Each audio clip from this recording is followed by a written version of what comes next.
everyone, and welcome. I'm Margaret Root. I'm one of the co-organizers. I organized it with Jill Rahan over here. I'm just going to introduce our moderator for the panel. That's going to be Maria Paula Angarita. She's a student in the Technology and Policy program here at MIT with a background in physics, but she's always been very passionate and involved in education. And so she's really excited to kind of talk about how her passion of education carries forward. So with that, I'll just hand it over to Paula. Thanks, Margie. So I go by Paula because not everyone can say Maria Paula Angarita. So I want to actually have the panelists introduce themselves and kind of give a brief overview of what they're all about. But I definitely want to make this more of a conversation with you guys. So at one point, I'll kind of stop my questions, and if you have any questions for the panelists, they're more than welcome. And also, as you can see, we're tracking Twitter. So if you guys maybe are shy to talk in the presentation, then you guys can always tweet your questions and we'll read them for you. Okay, so you guys can go ahead. Well, good afternoon or good evening. Is it evening? I have no idea what day or time or day of the week it is. My name is Cynthia Orellana. I'm the director of P16 Policy and Collaborative Initiatives at the Massachusetts Department of Higher Education. In that role, I lead and work collaboratively with many different cross-sector partnerships, different education agencies, education organizations to promote more students going into college and preparing more students and having them have access to college, particularly for underrepresented, low-income, and first-generation to college students. I myself am first-generation college goer. I'm the last child of a family of four. My family immigrated from El Salvador in the 1970s, and I ended up being the first to go on to college, and so I'm also the first to go on to a graduate degree and now pursuing the career that I have right now. So thank you for having me this afternoon, this evening, 5:45. Today. Thank you for having me here today, and I'm very happy to be here and open to answer any questions that you might have. My name is Wendy Sabula. I am the President and Chief Operating Officer of Edx. Edx is a nonprofit organization that was actually conceived here at MIT and co-founded with an investment from both MIT and Harvard University. We have a three-pronged mission to really enable access to education, high-quality education globally, to help transform education on campus, and to promote and enable research on learning and educational outcomes for our learners and for our university members. edX serves about 4 million learners right now, so we've had 4 million learners sign up and try a course on our platform, and we have had more than 6 million course enrollments. And so it's really been widely adopted and is a rapidly growing platform for students to access MIT quality education globally for everyone everywhere. Personally, I joined edX about 7 months ago, and so I'm somewhat new to the education realm overall. My background has been in technology-enabled, high-growth, consumer-oriented companies. So prior to edX, I was Chief Operating Officer at a company in Lexington, Massachusetts called Vistaprint, where I was for a little over 10 years, growing them from about 35 people to over 4,000 and over $1 billion in revenue over that decade. So I'm hoping to help edX grow and scale from the 100 people that it is and the 4 million learners that we have to over 1 billion learners worldwide in the next decade. Very cool. So pioneers, both of you. Thanks for being here. So I guess I can start with a question about what kind of challenges you guys have had to overcome, and probably interesting would be like maybe at the beginning of in your role in MIT and maybe the partnership, or so any challenges that you guys want to share and how you've kind of had to overcome them or attack them in education.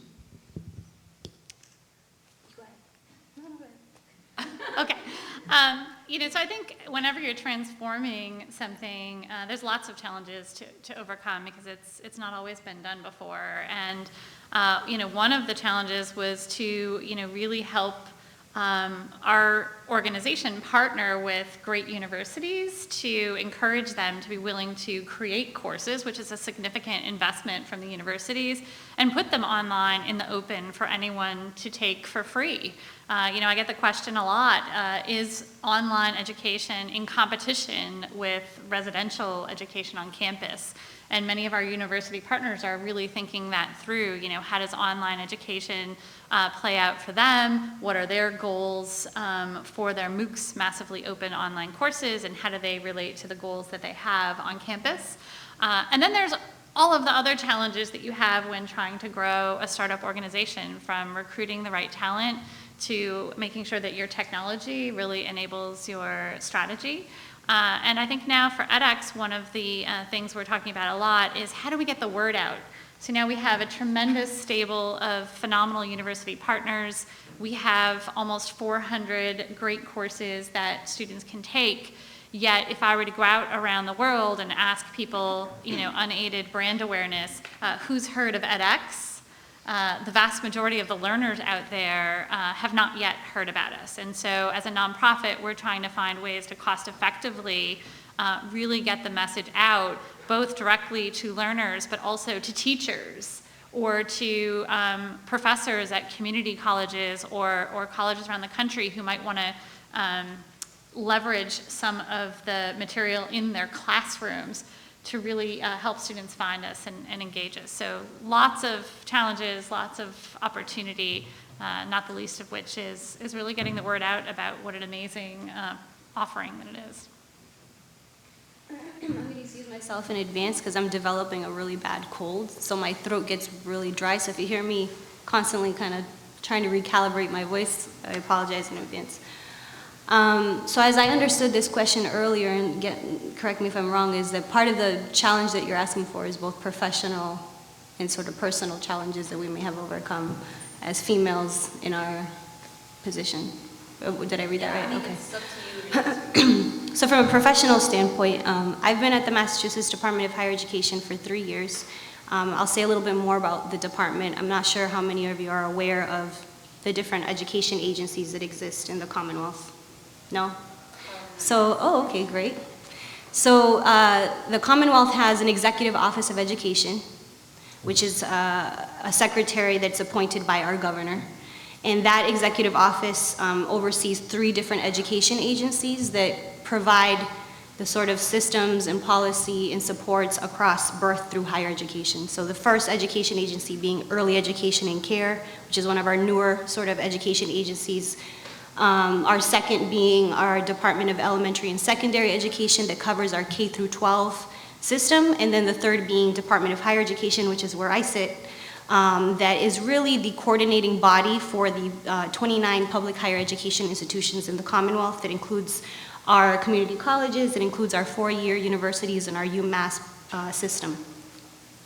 So in coming into this position and in my role as being one that is sort of seeking these collaborations and trying to find some sort of cross-sector ground around how do we really support students through that P through higher education continuum, some of the challenges that I've seen is, one, Massachusetts. How many of you are from Massachusetts, which is a good question to ask? 3. So for those of you who are not from Massachusetts, I'm not sure if you're very familiar with how governance and those sort of things happen in Massachusetts, but we're a very loose sort of system, very localized system.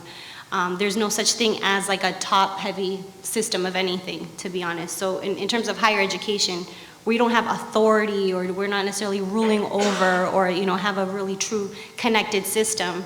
From a traditional sense, I think we like to say at higher ed that we're trying to transform our public higher education system so that we're operating more closely, that we're coordinated, that we're kind of on the same mission. We're operating under this agenda that was created in 2010 called the Vision Project, which is really our sort of vision statement around we are going to produce the best educated citizenry and workforce in the nation. So that's a huge, huge sort of vision statement right there. And we've had to have the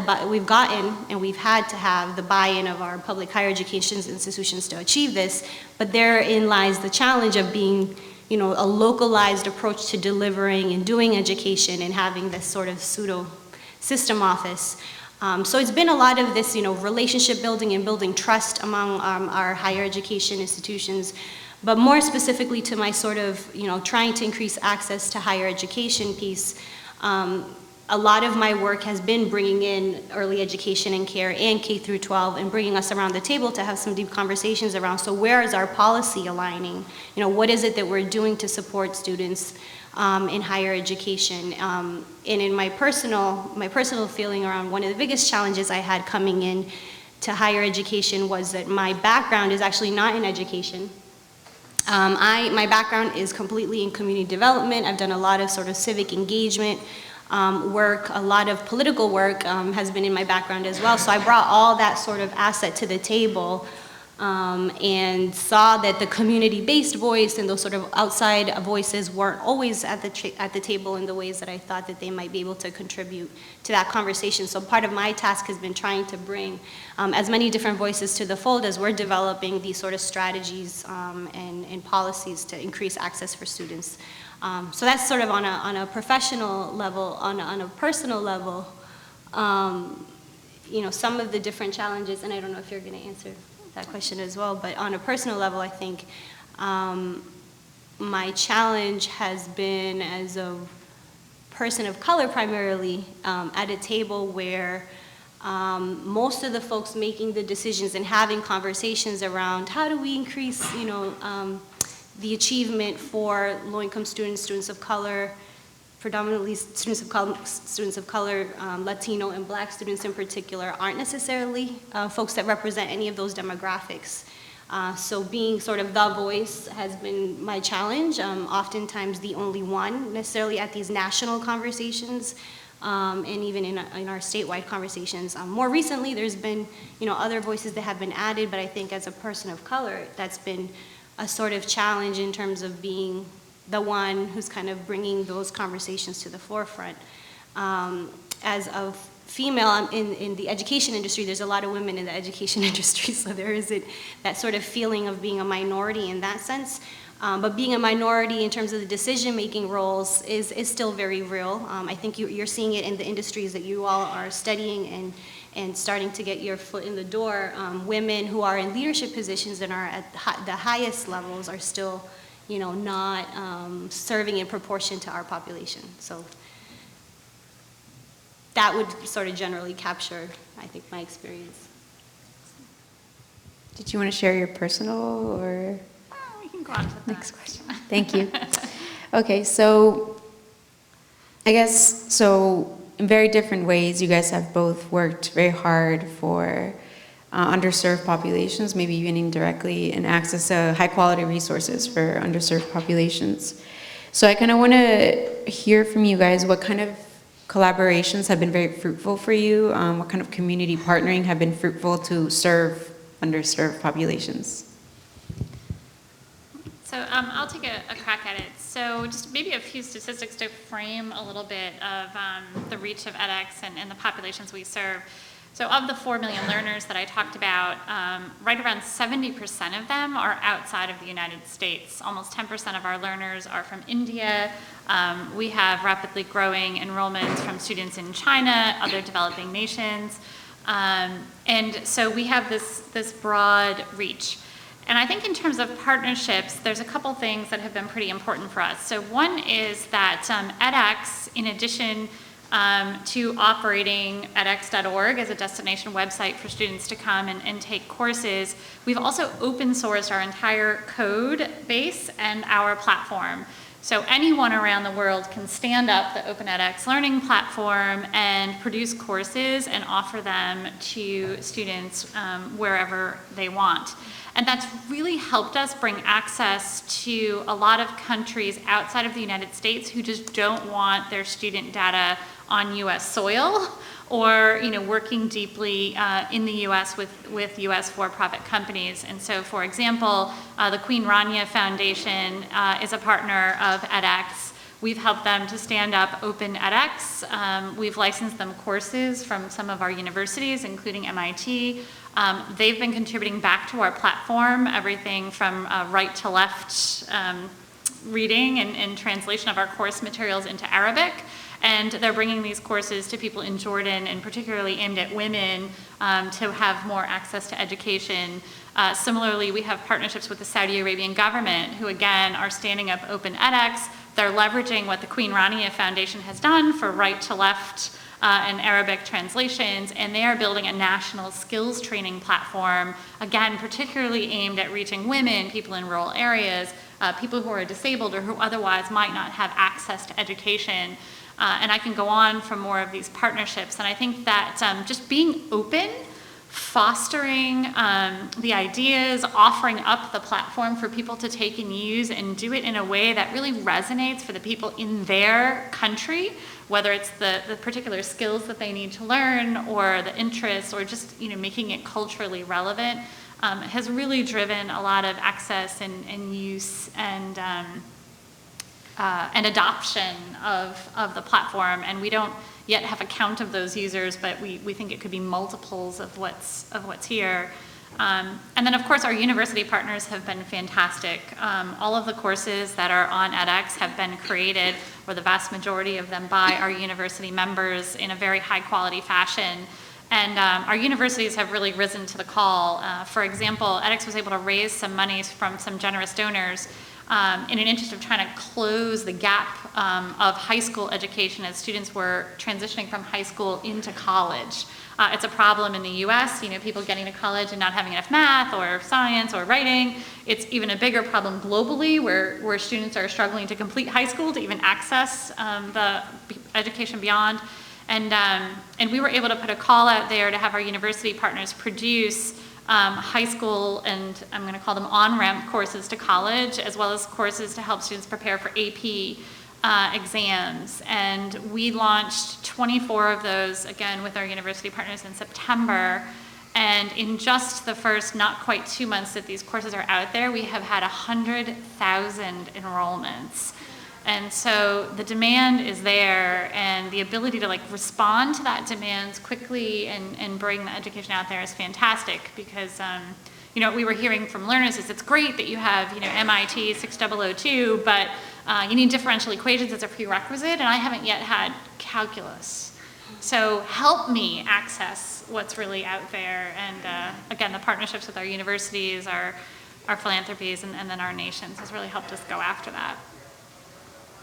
So I would say that in higher ed, in my department at least, we don't see us being able to do any work unless we're partnering and we're collaborating and we're working outside of our agency.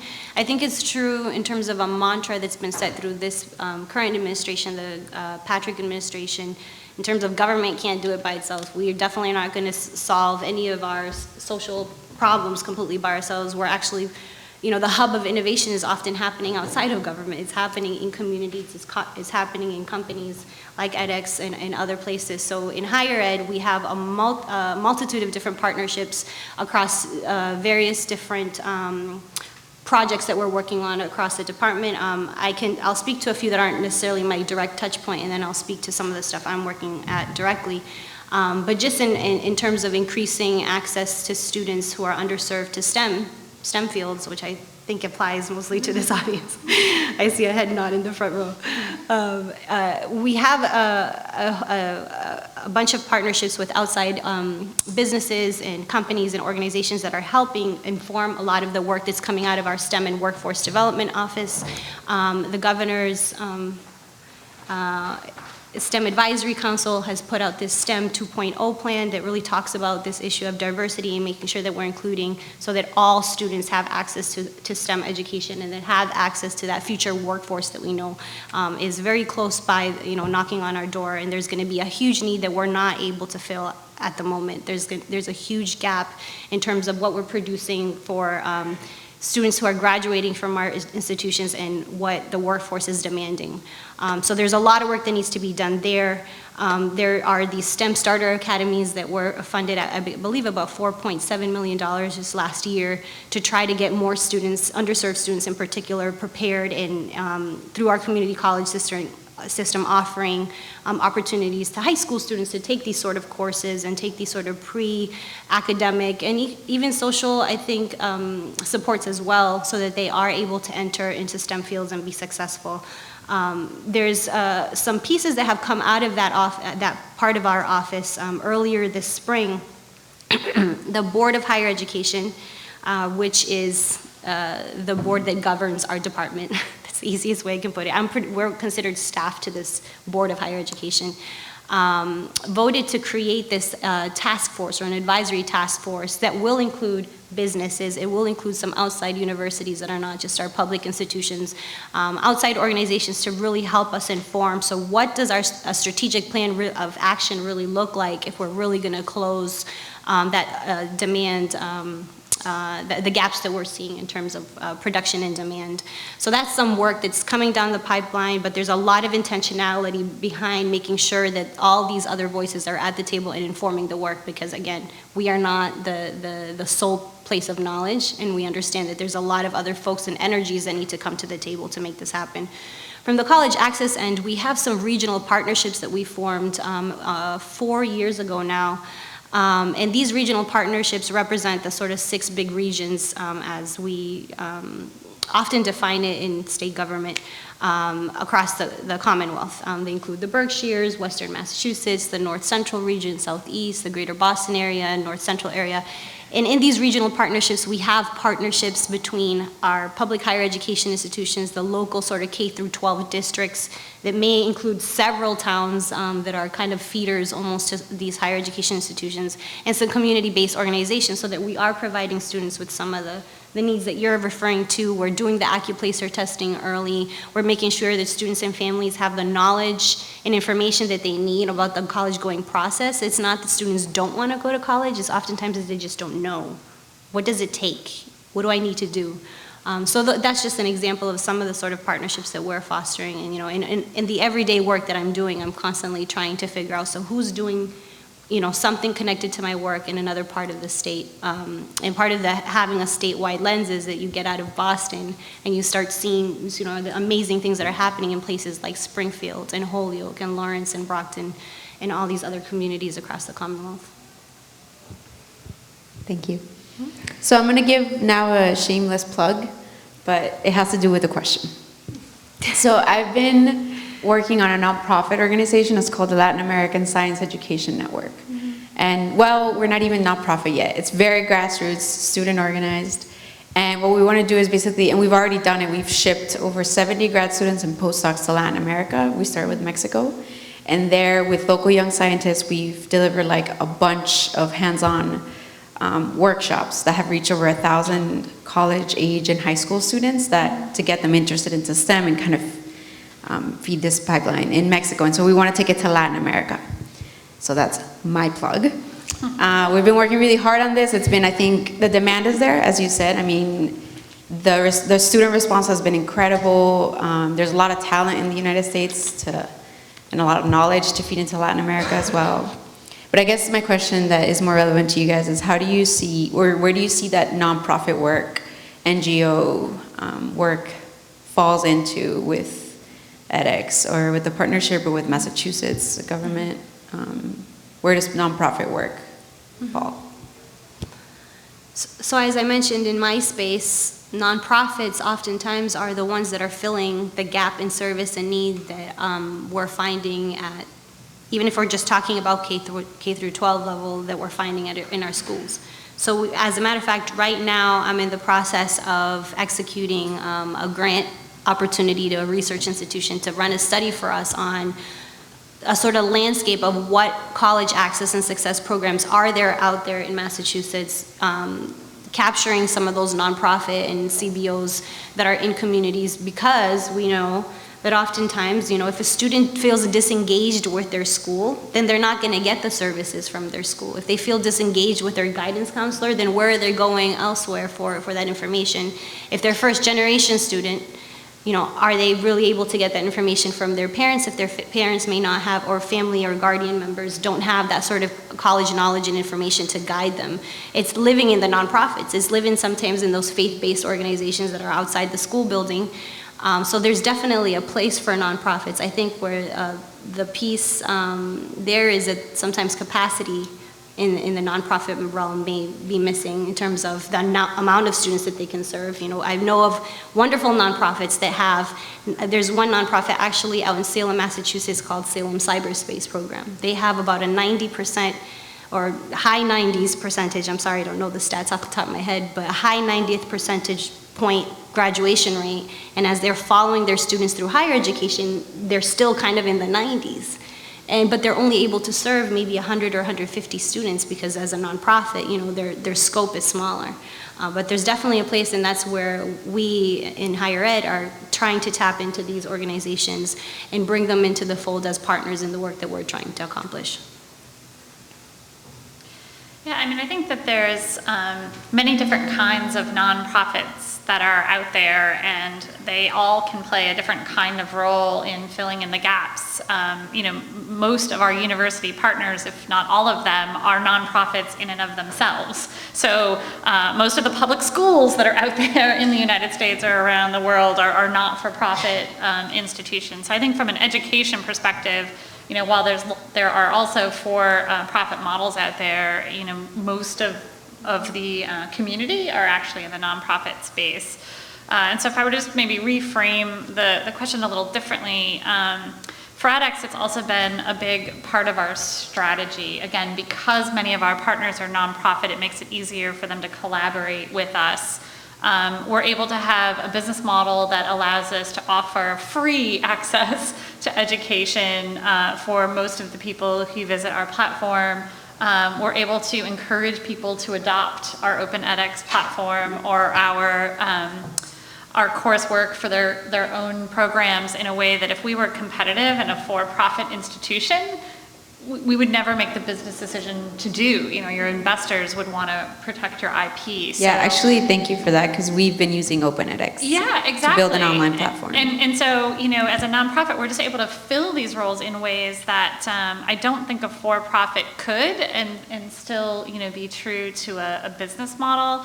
And we definitely make decisions differently, whether it's, how we make our things open, or how we work with our university partners to share any revenue that does come in to ensure that we can get more courses and that they can continue to produce more great quality educational content that we can bring to more and more people. It's this constant reinvestment cycle in the mission that really kind of keeps us going. And it's been fun, candidly, to work at edX, because in some ways, if you were to walk around the walls there, it would feel like a Silicon Valley or a East Coast tech startup. If I didn't tell you that it was a nonprofit, you would never know. The culture, the pace, the decision-making, the use of technology, it all feels very differently than what some people may think a nonprofit is.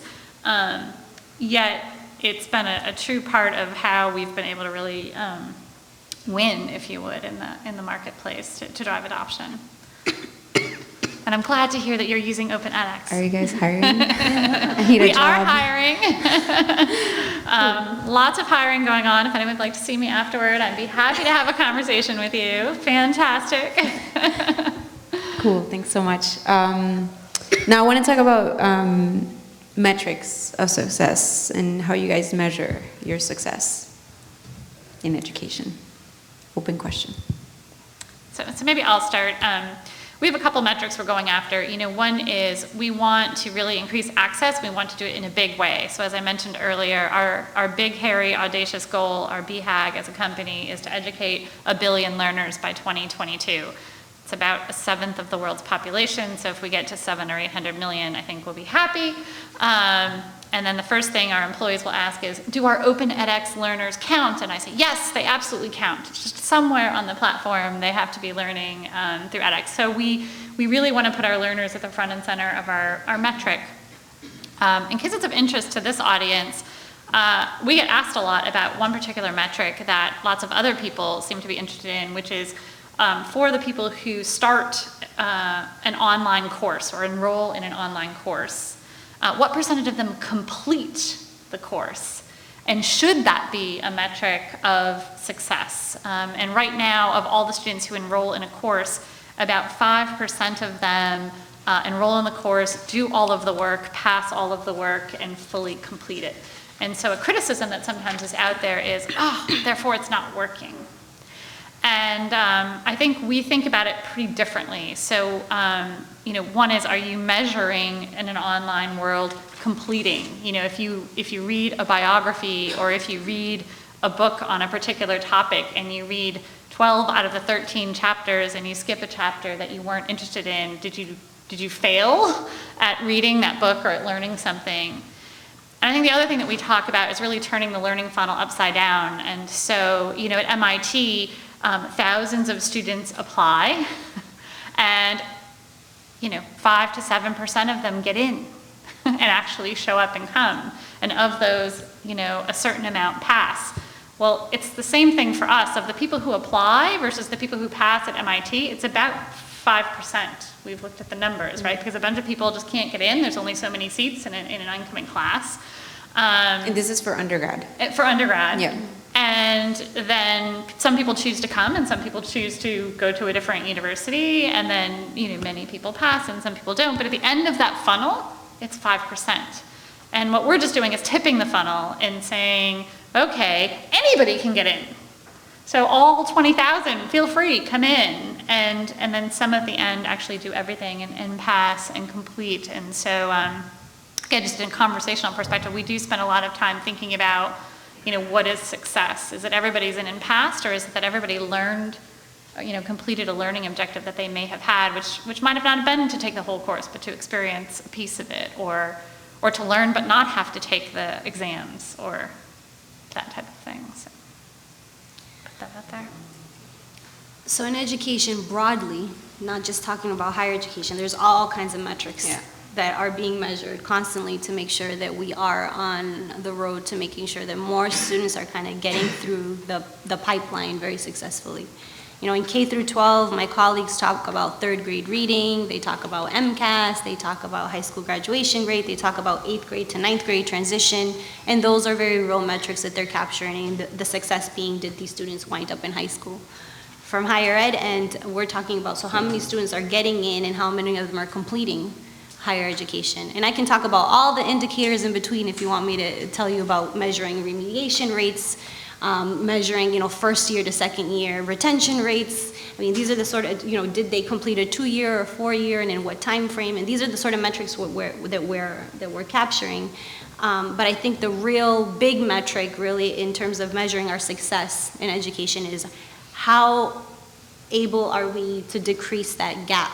Because in Massachusetts, in K through 12 education, you've probably heard, and if you haven't heard, the governor's always talking about, we're first in the nation. We're first in the nation in math. We're first in the nation in ELA. We're first in the nation when it comes to K-12. In higher ed, we're kind of not necessarily first in the nation. But we're first in the nation in all these different academic pieces, but the end of the truth is still there, which is the gap is still very much existent. If you looked at a chart, it would show you that the gaps between white students, African American students, Latino students has decreased ever so slightly, but the gap is still there. So I think our biggest success will be measured on how are we able to close that gap, make sure that more of our students, and also different gender groups. So if we look at birth to higher ed, our young males, and particularly males of color, are the ones that are falling even more deeply in those gaps. But when we talk about professions, we're seeing that our young women aren't arriving at a place where they're meeting the supply-demand chain for tech and STEM majors. So there's several places where there's gaps, and the biggest challenge is how do we close it, and that's really how we'll measure our success. Otherwise, we're not serving all students in the way that we need to be serving them. Thank you. So I'm going to ask one more question, then open it up for the audience, so you guys get ready with your questions. And that's that education conversations in the United States can sometimes really revolve around K through 12 or higher ed, being college and university.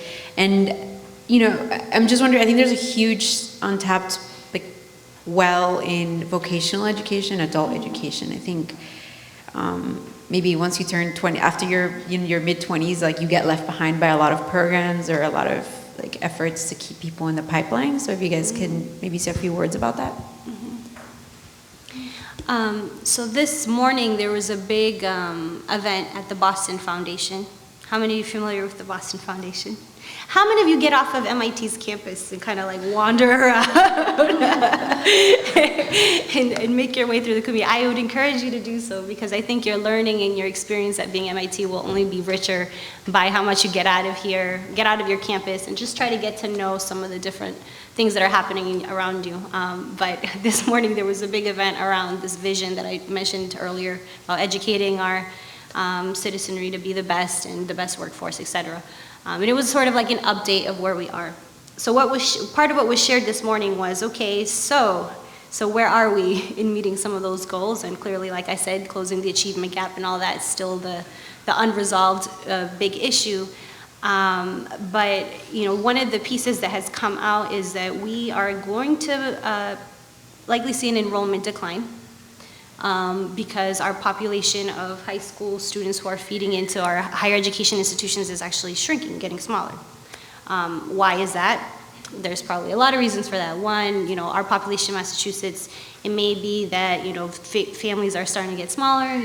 We have people who are having one child versus four family homes. We have a lot of transition among the student population, but at the end of the day, the population is getting smaller. So what does that mean in terms of how do we fill that gap? And the conversation around adult learners has been one of the big pieces that has come to the forefront in terms of where we need to invest some of our energies. Aside from the focusing on the traditional sort of underserved students and the males that I mentioned earlier, our adult learners are really the untapped potential. We have a lot of folks out there that are in the workforce and don't have the skills to really, compete fairly in our economy and in the current workforce, and what's going to be our future workforce is what we're hearing from employers. There's a huge skills gap. At the department, we do have a grant that came to us through the legislature, which has allowed us to do some work with some organizations across the state to provide more sort of higher education preparation and opening doors to more adult learners to get into, non-traditional adult learners to get into our higher education system.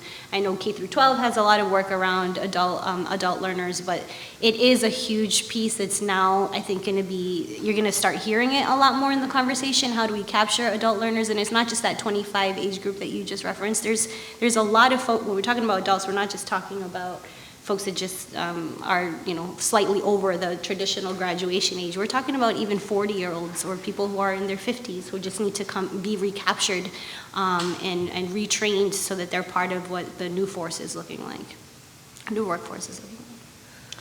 And, I'm not an expert by any stretch, but I think somehow this very important view that education beyond K to 12 is really important for success and the opportunity to have better economic outcomes, but somehow that became synonymous with a college education.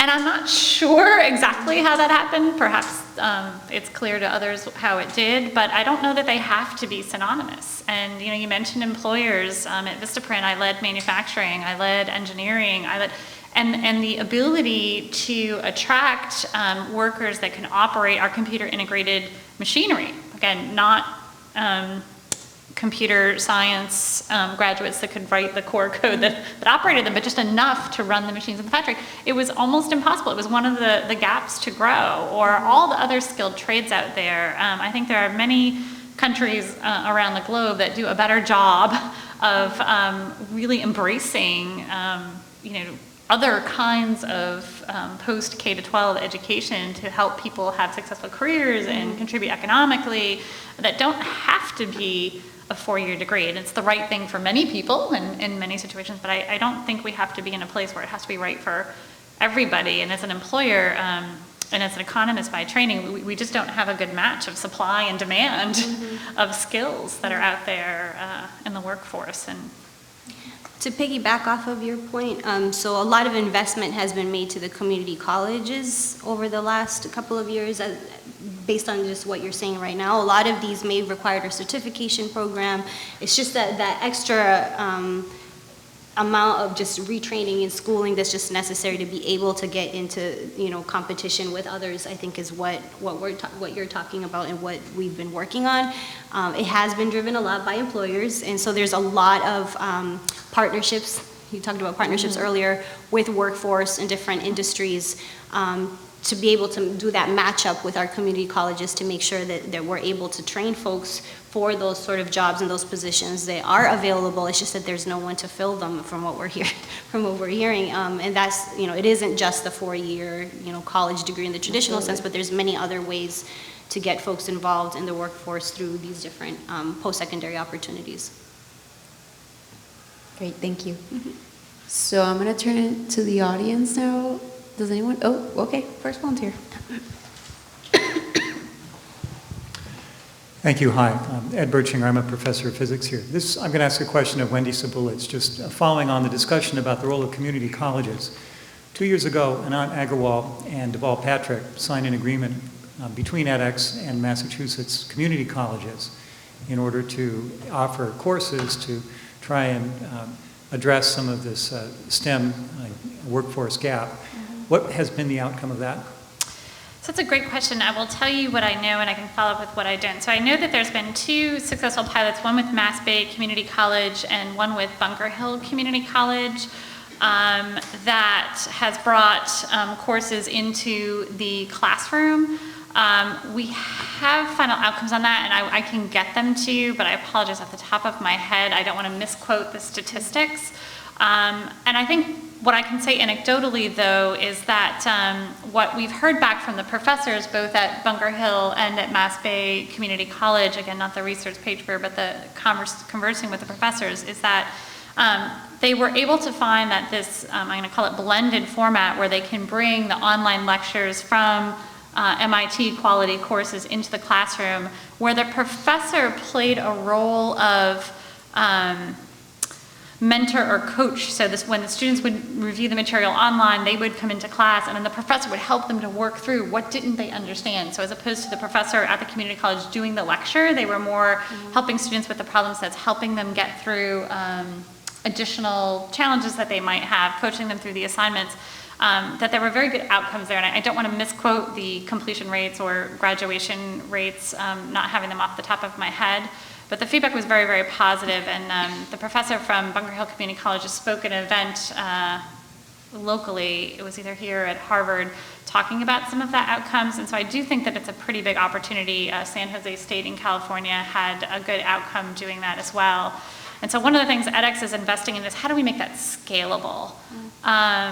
And MIT is working on contributing something to the edX platform that would help enable us allow professors, whether they're at community colleges or in high schools, essentially make a private cohort of the courses so that they can enroll their students, see their student grades, and monitor their own progress through the course in a private way, which we think could help scale the adoption of this model without having to individually license all of the courses to all of the different universities on a one-off basis, but find a way to commercialize that in a way that the universities can get compensation for their IP, yet it's easy and scalable for the colleges to adopt. So I apologize, I just know the numbers off the top of my head, but I don't. Thank you. Are there other questions?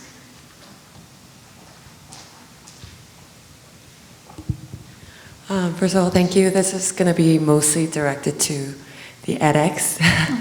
But my question is, I have 2 questions. One is, as much as I believe in making the courses available and accessible to many people through tech, we also see a lot of concerns saying that that experience is not the same as the experience in the classroom. So there are incentive issues. There are obviously those low percentages of people actually being engaged and motivated to finish the education that they are given. So I wonder, how you are trying to tackle this issue. That's one question. And the second is, in the process of making this education very accessible, I wonder if there are stakeholders or other people voicing concerns over whether making it accessible is actually diminishing the brand value of those universities, because obviously there are people who are paying an exorbitant amount to go to those colleges and finish that degree and get some sort of, not certificate, an actual diploma, whether making that very accessible to other people is going to hurt that value. So let me try to tackle the question like this. So I think, the ability to study independently may or may not be for everyone, but it works for many students. And to put it in perspective, the number of people that have come online, taken an MIT course on edX and passed it, so they actually did it, got all the way through, is greater in number than the number of alumni that MIT has graduated in the entire history of the institution. So clearly there are more people out there that are able to handle MIT challenging quality courses that are able to apply and get in and physically be able to be here, whether it's because of just numbers limitations at MIT or financial constraints or geographic location constraints. So I think that if you think about the potential beyond bricks and mortar, and I also think if you think about globally, if you think about developing nations in Africa or even parts of India, whole generations of people skipped ever having desktop computers, right? And wired access. They went straight from nothing to tablets or cellular access. And there's parts of the world where we won't be able to build brick and mortar buildings fast enough to actually house the students and physically educate everyone in one space. So there has to be another solution, and will we skip over some of that and have big digital components? We're also seeing, and Professor Pritchard here, I think, just wrote a paper which I have looked at recently, comparing online only to campus learning to a blended campus experience with both online and in person. And the blended experience in his study had the best outcome with online and lecture actually being pretty close to each other with a slight edge to online. So it may not be for everybody, but it does work. Something that we're seeing pop up to help with that, and back to the community college example, is matching people who are taking the online courses with TAs or professors that can help mentor them through the process, whether it's because they're a residential student at a college, or there's organizations in Mexico who are putting together centers where they're bringing the tutors and the professors to say, take the courses online, but you can come here and get the help and support that you might need to get through them as a way to supplement and potentially give some leverage to the model in that way. In terms of access and diminishing the value, being here at MIT, I think there's so much value than just the lecture and the learning, and there's tremendous value in that, of course, but the access to the labs that you have, the access to the clubs, the organizations, the ability to do and take part in things like this, the whole campus experience, the networking, I do think there's tremendous value that students have in the physical presence of being in a university that I don't know that can be replicated online. And for the people that that's right for, I think you'll see our universities differentiating not just on the quality of their coursework, but on all the other experiences they can bring to their students who do come on campus. And I think that value proposition remains strong and is not going to go away, especially for universities like MIT anytime soon. Thank you. More questions, or you want to go again?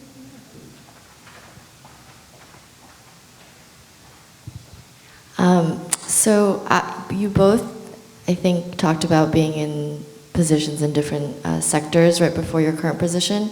So I guess I would like to know what made you, enter this current job, what your motivations were, what you're hoping to get out of your jobs now.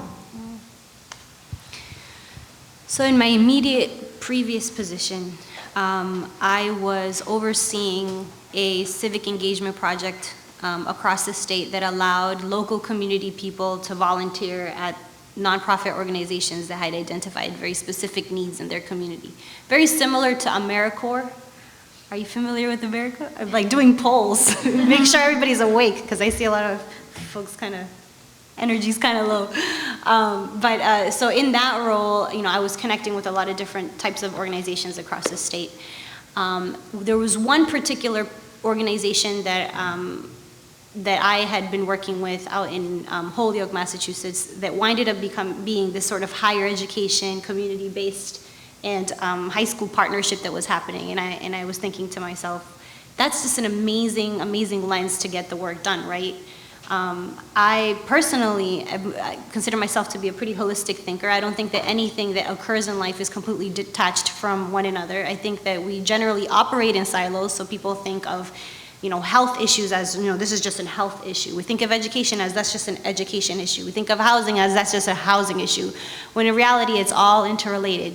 A child can't be productive in school if they're hungry and if they don't have a stable roof over their heads. So all these issues are completely interconnected. And as I saw that particular model in Holyoke, it was a community-based organization that wasn't necessarily an education organization. It was, I think, a sort of multi-social service agency partnering with a higher education institution at a K through 12. And I said, wow, if I could be part of something that could help sort of scale these sort of models so that we can start integrating our approaches to some of these to some of these issues that we're seeing, I would love to be a part of that. So when the opportunity came at higher education, again, I don't have a higher education or education background, but I think my background in community development and partnership building really brought a lot to the table in terms of seeing higher education and access and success issues not in isolation in just a higher education issue.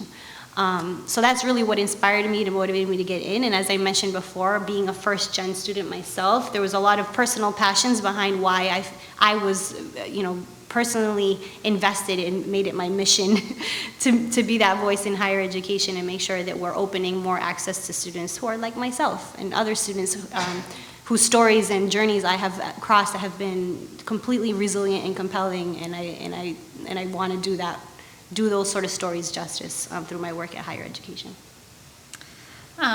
So not too dissimilar of a story. So I'm also first generation to have gone to college in my family, and while I've definitely worked my butt off both to get myself through college and since then, I feel very fortunate for what I was able to have. I had some great career opportunities and a lot of success at Vistaprint.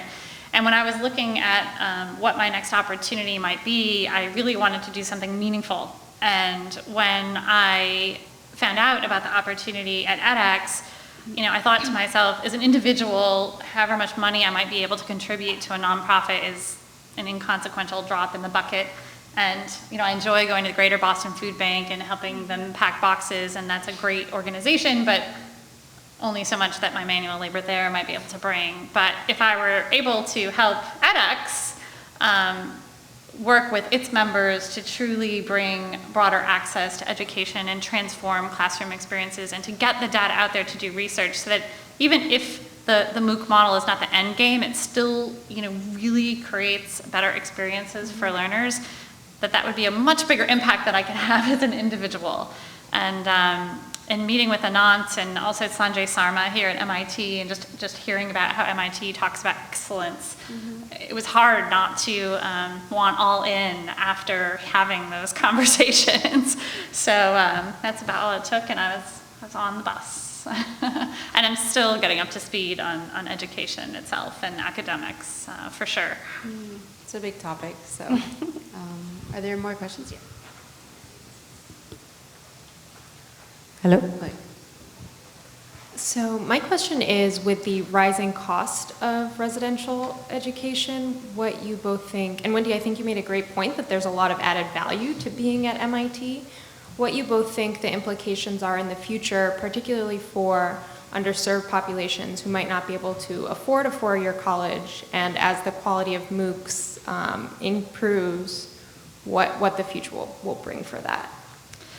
Yeah, it's a great question, and as I'm going through my fire hose of learning about academics and talking to leaders at different institutions, it was surprising to me, something that I didn't know, is how many students are coming into four-year universities with transfer credits. Again, not every university is the same, but some of our universities, up to 30% of students are coming in either with some community college credit or with AP credit, or maybe they've been doing some things part-time. Because life hasn't yet allowed them to fully embrace a four-year residential experience.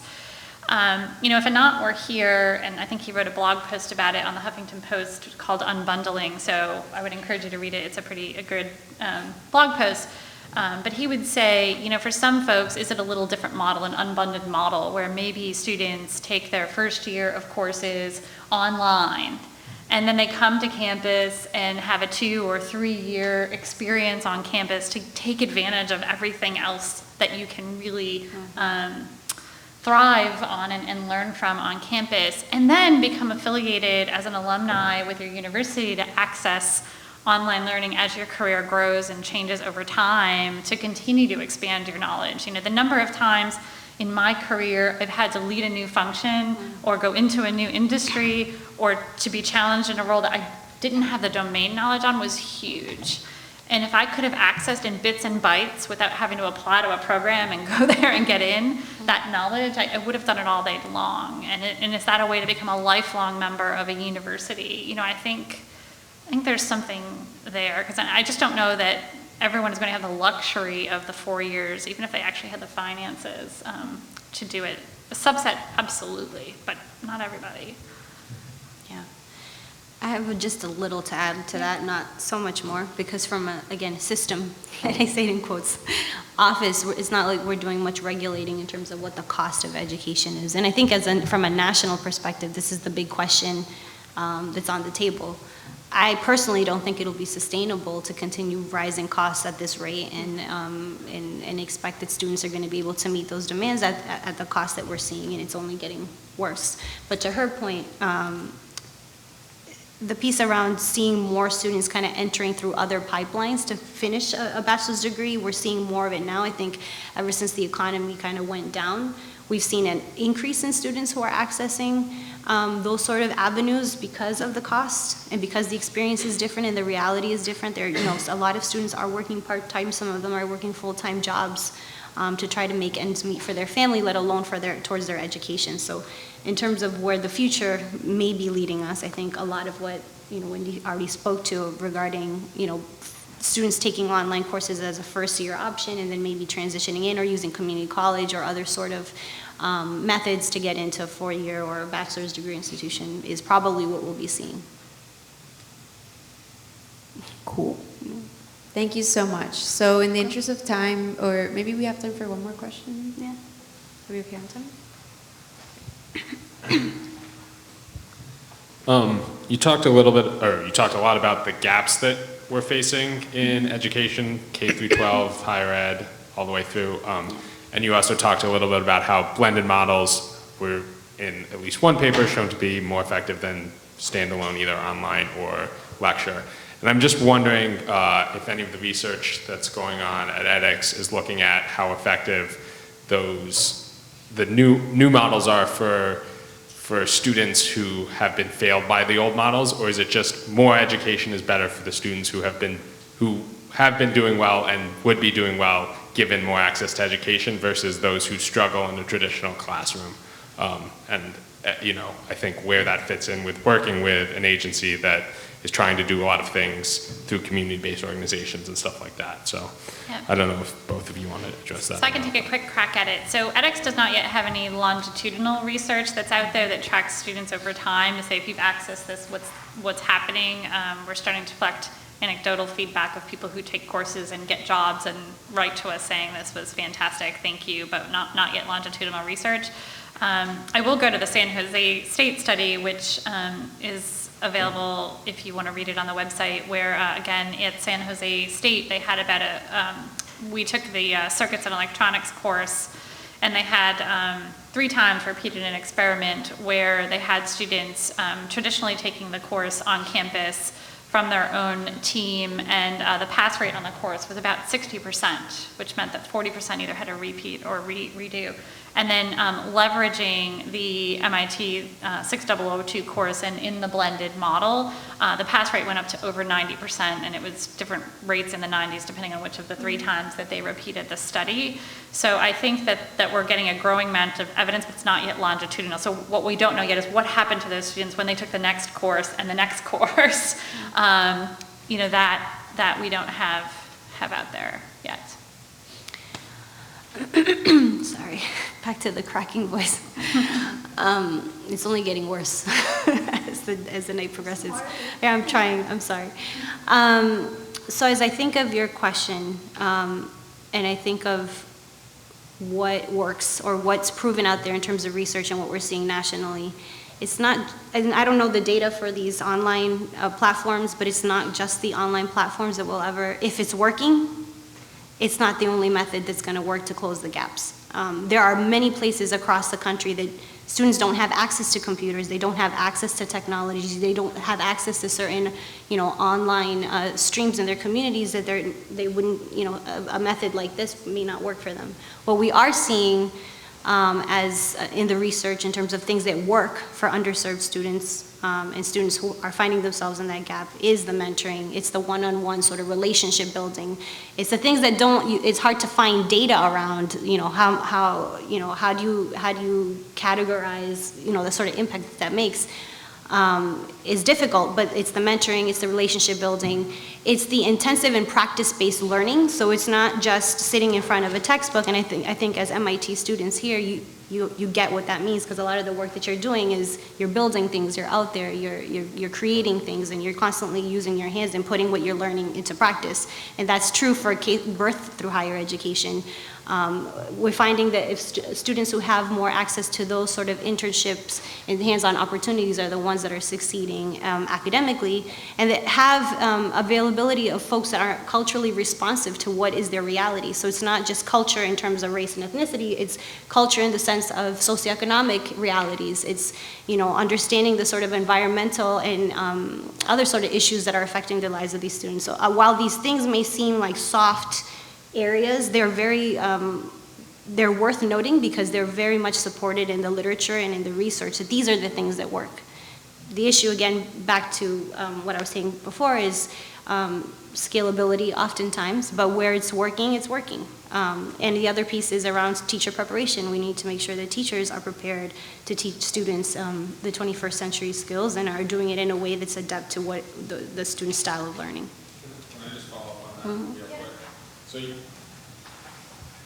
just talked about what works and scalability, and you have sitting next to you somebody has 6 million, you know, course starts and 4 million learners enrolled and stuff like that, and is taking stuff from MIT all over the world. So in terms of scalability, that seems like there should be some connection there between not just the content at MIT, but, you know, these mentoring and all of the quote-unquote soft stuff that works for people in the gap, and the platforms that are able to bring that around the world. And obviously it's a little bit more difficult when it's got to be one-on-one, but there does seem to be some connection that needs to be made between kind of the just content being brought online and the stuff that works for the kids who need more than content. So that would be, you know, my encouragement to you guys. Panelist number 3. Thank you. It's good feedback. I think it's time to close it off just because we want to be respectful of your time. But if everyone could help me thank our wonderful, wonderful speakers.